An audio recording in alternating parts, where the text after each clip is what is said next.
Buenos días. En un par de vídeos quiero aportaros un pequeño barniz sobre derivadas, sobre cálculo diferencial, que os permita acometer los problemas de cinemática.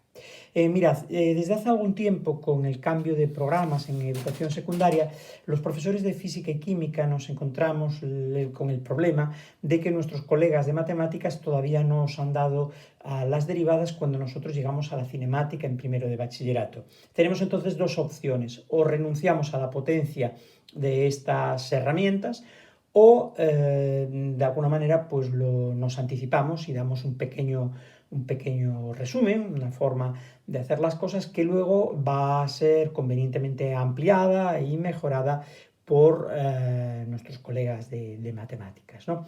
Ellos formalizarán un poco más este concepto, seguro que fenomenal, ¿no? Pero la idea es que ahora por lo menos que os sirva para poder calcular estos ejercicios, poder hacer estos ejercicios de velocidad a partir del vector de posición y de aceleración a partir de la velocidad y de componentes intrínsecas de la aceleración que veremos, ¿no?, en los próximos días. Entonces, la propuesta es explicaros hoy qué es el concepto de derivada de una función en un punto. Vale, mirad, las derivadas marcaron un antes y un después en la física y en todo lo que signifique la modelización de la naturaleza, de los procesos de la naturaleza y de los procesos de la ciencia en general, de la economía.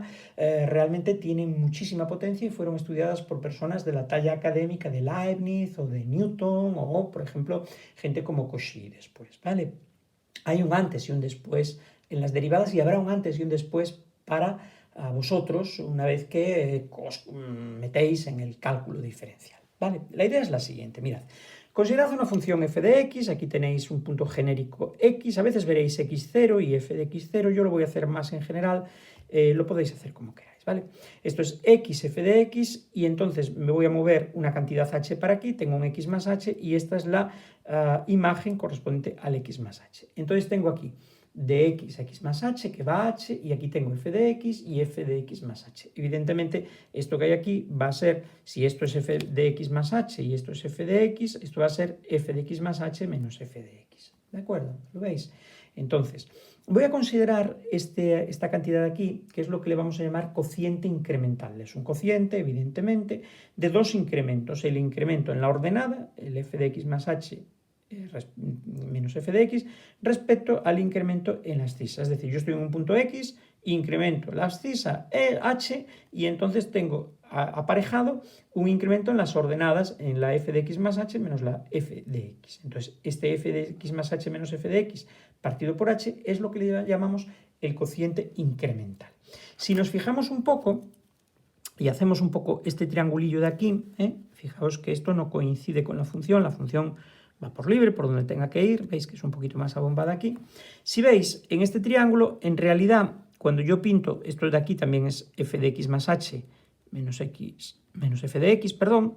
Cuando hacemos esto de aquí, esto partido por esto, en el fondo es la tangente de este ángulo, ¿no? Porque la tangente de este ángulo va a ser el seno partido por el coseno. El seno es el cateto opuesto partido por la hipotenusa y el coseno es el cateto contiguo partido por la hipotenusa.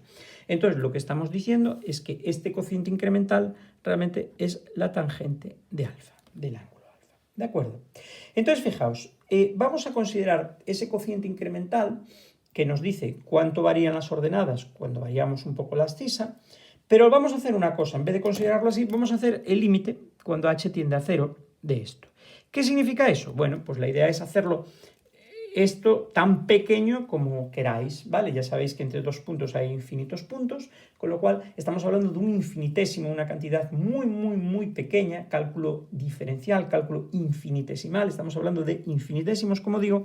Es decir, estamos considerando este triángulo, pero mucho más pequeño, mucho más pequeño, mucho más pequeño, mucho más pequeño, y en el fondo estamos aquí, justo en este punto, aquí, en las inmediaciones íntimas de este punto, en este entorno, estamos viendo cómo varía este cociente de aquí, que es con el límite, ¿de acuerdo?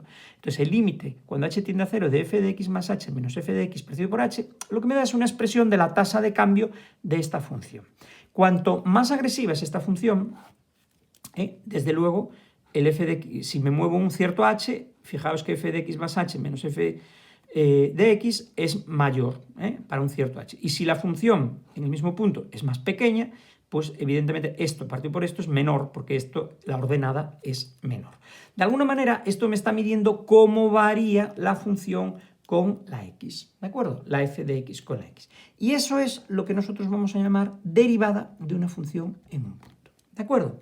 La derivada de la función en un punto, siempre tenéis que hablar de la derivada de la función en un punto, f' de x cuando x tiende a 0, perdón, cuando x igual a x0, es decir, en un punto dado, va a ser justamente el límite cuando h tiende a 0 de esto evaluado en ese x igual a x0, es decir, en un punto dado. No cabe hablar de la derivada de una función en un punto en general, de la derivada de la función en general. La derivada de la función siempre tiene que ser en un punto. Esto es muy importante entenderlo. Tú tienes una función definida en un dominio y para cada uno de los puntos del dominio, pues puede que tengas una derivada o no. Ya veréis las condiciones de derivabilidad con nuestros colegas matemáticos. Entonces, la idea es esa. Esta es la tasa de cambio. Esa es la derivada de la función en un punto, que por supuesto va a ser un número que va a ser justamente la tangente de ese ángulo en cada momento, en cada punto, digamos, para cada x con su f de x, ¿de acuerdo? Entonces, eso va a ser la derivada de la función en el punto y expresa cómo cambia la función al evolucionar la variable independiente x. ¿Cómo cambia esa función? Mirad, estos días estamos todos muy pendientes de las curvas de evolución del COVID-19. Lo que son esas curvas de evolución son el resultado de una ecuación diferencial que tiene una solución, ¿de acuerdo? Estamos hablando de derivadas, estamos hablando de exactamente esto mismo, ¿vale? Entonces, todo el mundo entiende que cuando una curva varía más rápidamente, tanto en ascenso como en descenso, la derivada es mayor, hay más cambio. Y sin embargo, cuando las curvas se aplanan y son más pequeñas, las cosas acontecen mucho más despacio. Estamos hablando de un cambio más pequeño. Las derivadas modelizan esto, ¿de acuerdo? Entonces, lo importante que entendáis es que cuando suceden cosas en la naturaleza, esos cambios de las variables macroscópicas que nosotros consideramos van a venir expresados por derivadas. Por ejemplo, el más fácil, la velocidad. La velocidad es la variación de la posición con el tiempo. La velocidad media es, dado un intervalo de espacio, de posición y de tiempo, la división, el cociente entre esas dos cosas, la velocidad media. La velocidad instantánea es la derivada de la posición, del vector de posición con respecto al tiempo. ¿Por qué? Porque el vector de posición cambia con el tiempo. En ese momento, como veremos en el próximo vídeo, la x es desempeñada por el t, es decir, el t es es la variable que desempeña el papel de la x y todo se refleja, todo va en función de esa t. ¿De acuerdo? Entonces, eso es lo importante que entendáis que es la derivada de la función en el punto, en cada punto. Vale. Otra cuestión distinta es, mira, si yo tengo una función, aquí he pintado una función conocida, f de x igual a x cuadrado, yo digo, oye, ¿será posible que exista una función diferente, otra función, que nos dé para cada valor del dominio de la f de x, para cada valor de este dominio, que nos dé directamente el valor de la derivada? Esto sería muy chuli, porque ya no tengo que hacer ese límite para calcular la derivada. Es decir, fíjate, si yo tengo f de x igual a x cuadrado, a lo mejor encuentro una función, déjame que le llame f' de x, esto es una función y esto es una función, ¿vale? No estamos hablando de un número, no estamos hablando de la derivada de una función en un punto.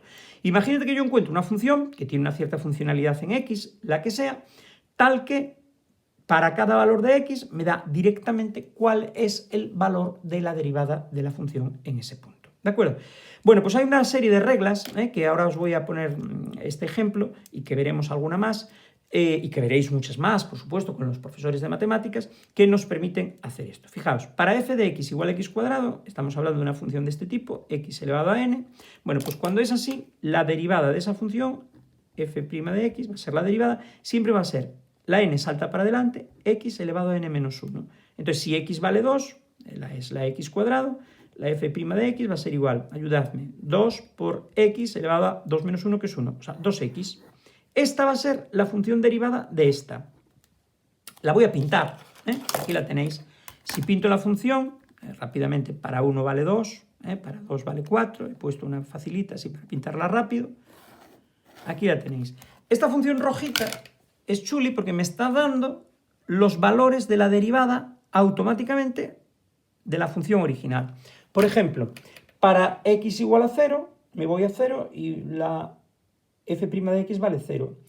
Para x igual a 1, me pongo en la rojita y me da 2. Bueno, pues resulta que, vamos a ver, efectivamente, f' de 1 me da 2 por 1, que es 2. Quiere decir que la derivada de la función x cuadrado en x igual a 1 vale 2. Y que la derivada de la función, por ejemplo, f de x en x igual a 2 es 4, porque es 2, o sea, f' de 2 es 2 por 2, que es 4. Vamos a verlo por, digamos, la parte, digamos, formal. Vamos a hacerlo formalmente. Vamos a calcular este límite en x igual a 2. Es decir, voy a hacer el límite cuando h tiende a 0 de f de x más h menos f de x partido por h en x igual a 2. ¿De acuerdo? A veces se pone x0 igual a 2, que significa fijar un punto concreto, ¿vale? No estamos hablando ya del dominio en genérico, de los puntos del dominio, sino que un punto concreto, ¿vale? Pues esto va a ser igual a lo siguiente. El límite cuando h tiende a 0, vamos a ver si es verdad. Fijaos que para esta función, f de x igual a x cuadrado, es una función, es una maquinita que cualquier cosa me la eleva al cuadrado. O sea que f de x más h va a ser x más h al cuadrado, ¿vale? Menos f de x ya voy a poner directamente que es x cuadrado, ¿de acuerdo? Y partido por h. Lo voy a evaluar en x0 igual a 2. Bien, esto va a ser igual. Límite cuando h tiende a 0, vamos a hacerlo, esto es un cuadrado perfecto que lo voy a desarrollar, h cuadrado más 2xh menos x cuadrado partido por h, lo voy a evaluar en x0 igual a 2. Se me van estas cosas y esto va a ser el límite cuando h tiende a 0. Fijaos que tengo h's arriba y abajo, esto se simplifica así, ¿verdad? ¿Vale? En x0 igual a 2. Y ahora que ya estáis haciendo límites, sabéis que lo primero que tenéis que hacer es sustituir, h tiende a 0, pongo 0, o sea que esto me va a quedar 2x en x0 igual a 2, o sea, para x concretamente igual a 2, 2 por 2 que es 4. Mira, tachán, me dio 4, y aquí también no lo puse, ¿no? f' de 2 va a ser 2 por 2 que es 4. Entonces, automáticamente me da lo mismo. Tengo, por una parte, la derivada de la función en el punto, que es un límite y que lo he hecho y me da un número, y por otra parte tengo una función, dada una función concreta, tengo otra función, que es la f' de x, que es igual a 2x, lo hemos calculado aquí, que es otra función diferente a la primera, pero que están ligadas de una forma, y es que esta, metiendo las x aquí del dominio de esta, automáticamente me va a dar el valor de la derivada, de lo que me daría este límite. Entonces, esto es muy potente. ¿Por qué? Bueno, porque imaginaos, por ejemplo, qué pasa con la función velocidad respecto a la función r de t, es decir, el vector de posición. R de t me da la funcionalidad del espacio con el tiempo, y si lo derivo, tengo cómo varía eso, es decir, obtengo la velocidad, que es cómo cambia el espacio con el tiempo, ¿de acuerdo? Cómo cambia de rápido. Entonces, fijaos que las derivadas, como os decía antes, implican tasas de cambio, significan cambios. Cuanto más agresiva es una función, más cambio hay. Cuanto menos agresiva es una función, menos cambio hay. ¿Cuál es la función menos agresiva de todos? La pobre, pues esta, mira. Valga lo que valga x y vale siempre lo mismo, es la función constante. Por ejemplo, lo que queráis, pues no sé, igual a 5, ¿de acuerdo? Entonces, para x valga lo que valga, f de x vale 5, y vale 5, siempre vale lo mismo. Entonces, esto nos está dando una función constante. El ángulo que forma con la horizontal es 0 y la derivada es 0. La derivada de la constante, por ejemplo, vamos a ver que es, f de x es constante, f de prima de x es 0, ¿de acuerdo? De manera que las derivadas, de alguna manera, nos están mostrando cómo varían las funciones respecto a la variable independiente. ¿vale? En física vamos a utilizar en cinemática como variable independiente el tiempo y como variables, como funciones, vamos a trabajar típicamente con funciones como el espacio, como la velocidad o como la aceleración. ¿De acuerdo? Bueno, pues con esto yo creo que podéis tener una primera aproximación al concepto de derivada y en el próximo vídeo vamos a aplicar directamente esto a un problema de cinemática que vais a entenderlo y va a ser realmente fácil. ¿Vale? Recordad, derivada, cambio, tasa de cambio, cociente incremental y variación de la pendiente de la función. Una función tiene una recta tangente en cada punto, ¿de acuerdo? Esa recta tangente en cada punto forma con la horizontal un ángulo y el valor de ese ángulo es igual al valor de la derivada. Fijaos, aquí el valor del ángulo es más pequeño porque cambia menos la función, ¿vale? Y en la función constante que pinta aquí, el ángulo es 0, la derivada es 0. La derivada me está diciendo cómo varía esa función con x. Reflexionadlo, vedlo un par de veces y en el próximo vídeo vamos a aplicar esto a lo que nos importa ahora, que es la cinemática. Como os digo, esto marcó un antes y un después en la física y no cabe duda de que lo marcará también en las posibilidades que tendréis haciendo estos problemas. El conocimiento se amplía muchísimo a partir de este cálculo diferencial de Newton, de Leibniz y de otros. Saludos, hasta ahora.